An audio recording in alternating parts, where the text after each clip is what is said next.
But how you feel become zero? I feel good. I think it's a very new experience. I think even sometimes we feel like we are beyond zero. Karena dengan beyond zero, I think it's a time you can see yourself. You have time to inward looking at yourself dan apa yang sudah terjadi, apa yang belum. Tapi menurut saya yang luar biasa adalah you have time to recall everything. Nah, bahkan kita punya waktu untuk, saya kasih contoh deh. Saya tinggal itu di Jakarta Selatan, in the middle of a kampung namanya Jagakarsa. Kerjaan saya itu adalah as a journalist, sudah pasti berangkat pagi, kemudian di mobil sudah ada baju untuk ganti kalau harus interview ini, itu penuh, ada buku, ada ini, pergi ke kantor, kerja, pulang tengah malam, tidur beberapa jam, selesai kalau jogging ke GBK. Begitu urusan zero ini, like your question, lu nggak ada cara lain, lu jalan di kampung, lu tahu bahwa tapi masih keluar. Ya, harus keluar karena saya perlu olahraga, ya.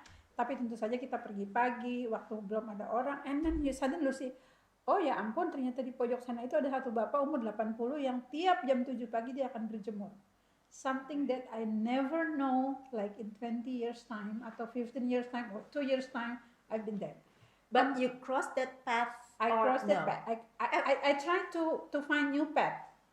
This is the new path, so you find this every year. My point is bahwa when you become zero, when you become zero or in the zero situation, the creation or the willingness of going out to find something new, it's occurred, ya. Jadi itu terjadi.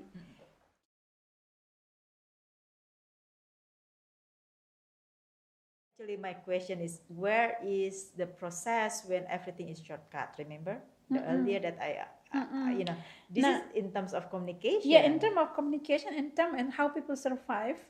Jadi hemat saya sebetulnya banyak juga story-story kecil yang actually became very fundamental di dalam membawa kita kembali kepada kehidupan yang kalau istilah bahasa Jawanya itu bagus banget, kita jejak lagi.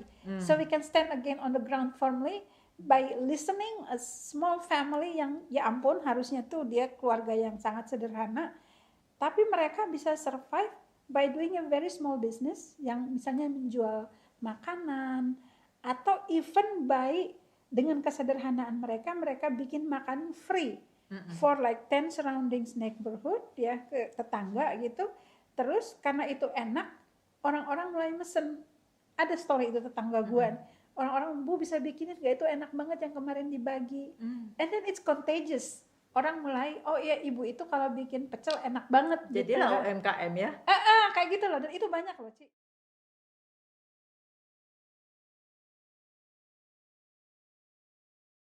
Ditanya nih, ini kan pandemic kan, terus banyak tadi mau tengkurap atau tidur istilahnya. Dan sebagai perempuan kan ada yang bilang double job lah, triple job, maksudnya kok karena di rumah. Nah, menurut Tia itu sesuatu beban gak sih sebenarnya? Mungkin kalau perempuan lain akan bilang ini beban. Karena sebenarnya kan memang kalau dalam kehidupan rumah tangga, suami istri itu harus bonding kan. Dan ketika salah satu ada masalah, yang satunya pasti akan ikut berefek gitu. Kalau aku memilih untuk tidak ikut berefek, karena apa? Dari tahun 98, ingat dong Mbak, waktu aku jadi konduktor umur 19 tahun, kita itu sedang ada di masa krisis. Krisis moneter kan? Ya. Itu krisis kan? That's crisis gitu. Dimana semua juga tengkurap, tiba-tiba nongol TNT Orkestra gubrak gitu kan. Udah. Terus tiba-tiba tahun 2005 kita mengalami krisis keluarga besar gitu.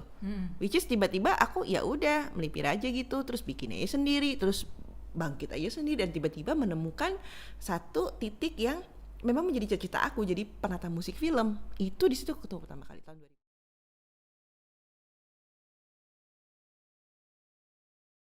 Pada saat di bawah sekali, Tia merasa bahwa ya sudah ini, we are on the very bottom.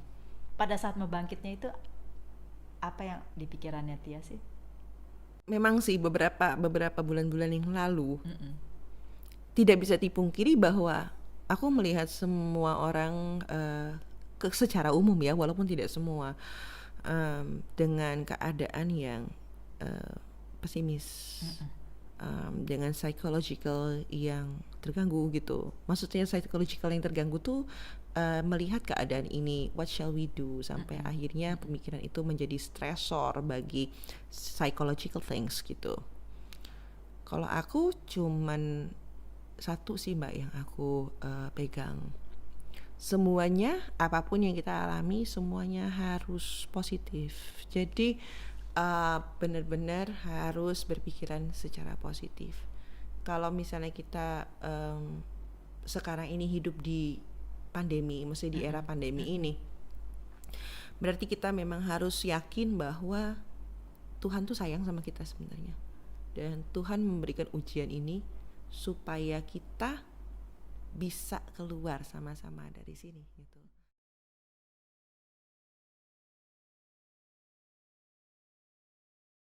Kalau kalian melihat anak mengalami kekerasan dan kalian diam saja, kalian terkena masalah itu juga. Yang tahu pun ada hukumnya. Ada. Kalau tidak memberitahukan Kalau tidak kepada salah itu tuntutannya 5 pihak tahun. berwenang. Itu namanya kasus pembiaran.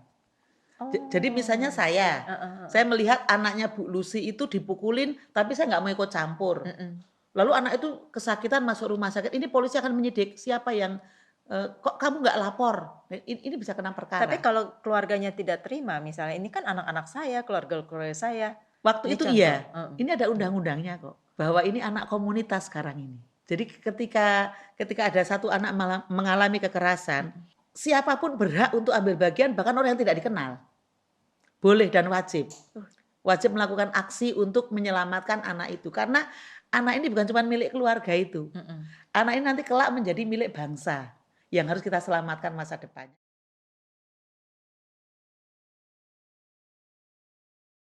Contoh baru terbangunlah kepercayaan. Betul. Jadi teladan dan terbangunlah trust. Iya, trust. Sehingga akan diaplikasikan. Iya. Kalau orang sudah percaya itu kan diajak kemana-mana oke. Ya, betul, karena dia betul. tahu saya ikut siapa. Orang yang memang benar. Orang yang memang patut saya ikuti gitu loh. Nah ini juga saya bangun kepada teman-teman fasilitator. Ada yang berangkat dari orang tua yang semula sangat kasar. Mulutnya berteriak, ringan tangan kepada anaknya. Ketika kami ajak dia jadi fasilitator, reaksi dia adalah, enggak, saya enggak pantas. Ayo belajar dulu paling enggak buat dirimu sendiri. Lalu dia belajar. Dia merasakan perubahan sedikit demi sedikit. Tetapi kebanyakan fasilitator kami itu touch-nya atau sentuhan pertama itu dari perubahan-perubahan cara mengelola emosi. Mengenali emosi-emosi yang kalau saya begini reaksi saya seperti apa. Mengenali berbagai macam emosi, bahwa emosi itu berangkat dari pikiran kita. Itu dasarnya kami berikan. Jadi kalau kamu tuh positif, kamu bisa tersenyum sama dia. Kalau kamu negatif, kamu nggak bisa senyum sama dia. Nah sekarang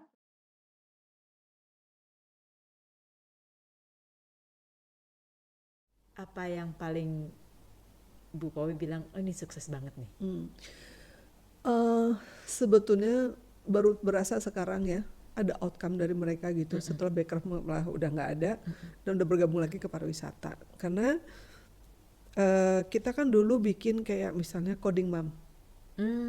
Coding Mom itu kita awalnya hanya untuk ibu-ibu kan waktu itu. Susah nggak tuh Bu? Ibu-ibu yang nggak pernah Semua pegang semua orang bilang komputer belajarin buka coding. laptop aja nggak pernah ya, komputer Tolong kayak deh. gimana gitu. Ternyata bisa. Bahkan sekarang kan udah ada komunitas Coding Mom Indonesia, presidennya Mbak itu di Surabaya. Orangnya semua gila banget deh. Oh ya? Dia bilang, gila ya, belajar coding itu kayak punya mainan baru. Terus kadang-kadang di chattingan mereka kadang-kadang kok malam gitu, ayo pada buka lappingnya, bojone wis turu kata gitu. Anaknya jadi mereka pada itu lihat deh punya aku bikin ini kok jadinya kayak gini, salah nggak? Mas, Pak mentor ini bantuin gini. Jadi si mentornya, ayo mentornya jangan ini melipir pergi minggat, ayo. Jadi mereka tuh hiruk pikuk tuh malam hari gitu sih mama ini. Setelah semuanya beres pekerjaan rumah tangga, aduh hebat. Dan itu luar biasa.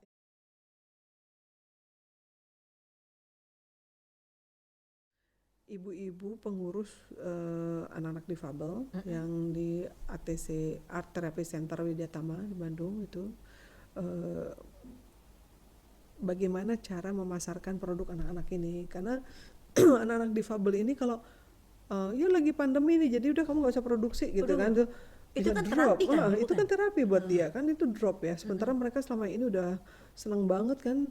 Jadi anak-anak ini tuh apa yang mereka perbuat anak-anak ini untuk terapinya dia ngapain? Jadi ada yang, dan mereka aku kasih coding bomb juga loh, believe it or not bisa loh. Oh ya? Itu bener-bener surprise banget waktu ngeliat mereka presentasi. Dan orang kan kalau yang ini malah kalau presentasi, aduh kamu dulu aja, kamu dulu gitu-gitu. Mereka enggak, ibu aku sekarang nurut abjad ya, nomor itu. Beda banget tuh. Bayangin anak-anak yang cerebral palsy kayak gitu kan bisa loh ini. Kadang-kadang kayak gitu sebenarnya semua itu apa? Ketika diberi kesempatan ya, mereka bisa gitu. Nah,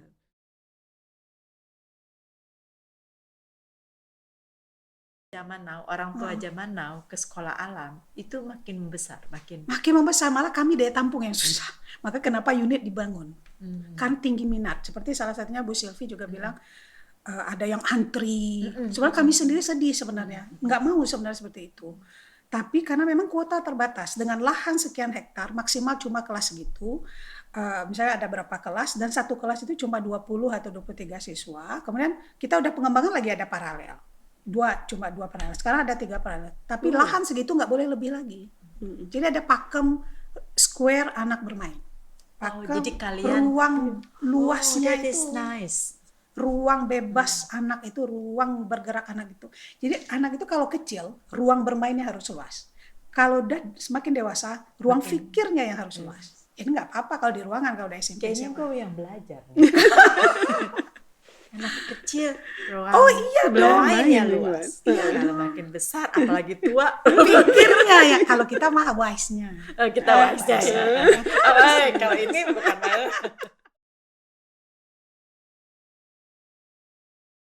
seperti apa sih kalau di press, sorry to say, I mean sorry to it's fine. ask, I mean We're is- totally kayak- comfortable kayak talking gitu about loh. that. Mental health sama agama itu sesuatu yang beda. Jadi kita nggak bisa nyamain kalau kita depres berarti artinya kita kurang berdoa atau kayak segala macam gitu. Karena ada banyak orang yang udah berdoa tapi tetap depres. Bukan berarti dia nggak percaya sama Tuhan segala macam. Cuman karena memang mereka ya apa ya kayak there's something wrong with their mental health gitu. Lagi-lagi jadi kalau misalnya ada orang depres jangan kayak malah disuruh jangan stres dong atau kayak berdoa aja. Itu malah makin membuat mereka lebih down. Yeah. Karena rasanya tuh gimana ya, kalau kita stres kan kayak apa ya, pening gitu kan, kayak aduh pengen liburan. Nah tapi kalau orang depres itu rasanya lebih yang kayak kosong gitu loh Mbak. Jadi gimana ya, kayak Udah agak-agak kayak mati nggak rasa bisa sih jadinya. iya jadi kayak kita bangun tidur tuh udah nggak bisa, kita nggak bisa ngelakuin, kita nggak bisa Apa-apa. kerja. Basically kita mau kerja itu kayak berat gitu, bukan berat ya, malah nggak bisa. Kegiatan sehari-hari diganggu dan Iya. jadi beban lagi gitu ya. Takut banget ya. Lumayan takut sih. Itu serem banget sih sebenarnya. Because I didn't know what I was gonna.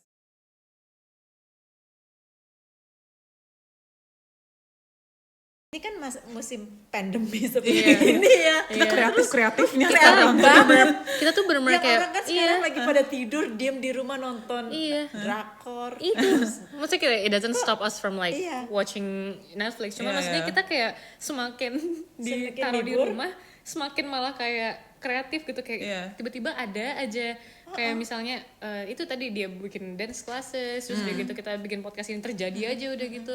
Jadi ya gitu sih, terus aku Do you juga think that in your age gitu ya, teman-teman yang this is prime time kan ya, Yeah. itu may think the same as you atau enggak sih? Atau ini? lagi-lagi pace orang beda sih ya. Ada Iya. juga teman kita yang benar-benar kayak udah make it banget gitu. Cuman ada juga yang kayak ya masih struggling juga. Jadi menurut aku sih kayak apa ya, umur tuh nggak bisa diukur dari kayak in general sih. Maksud aku kayak setiap orang, soalnya kita kayak for me I'm like competing with myself gitu loh. Kayak I don't really look at other people's. Me neither. Yeah, right. Yeah. Soalnya kalau kita jadi kayak gitu malah jadi pressure sendiri dan bikin kita. But if you can guess down. misalnya,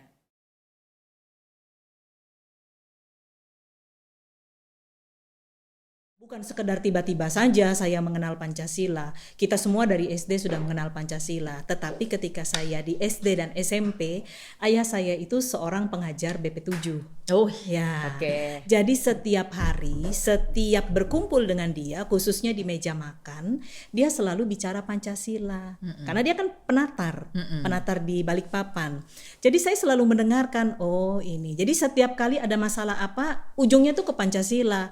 Terus saya pikir ini hebat sekali ya bapak saya ini sekolahnya. Jadi kalau ada masalah di sekolah, masalah di kantor, atau masalah kami anak-anak saja, dia menyelesaikannya dengan nilai-nilai Pancasila.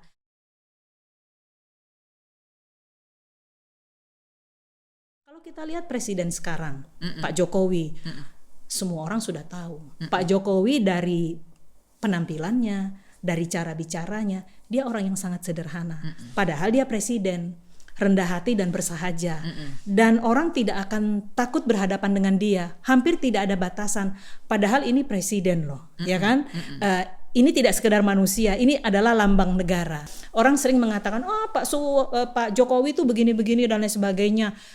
Jangan lupa dia adalah lambang negara yang harus kita hormati, ya kan? Itu. Jadi ketika kita memperlakukan dia dengan tidak sopan, sama saja kita memperlakukan negara kita dengan tidak sopan.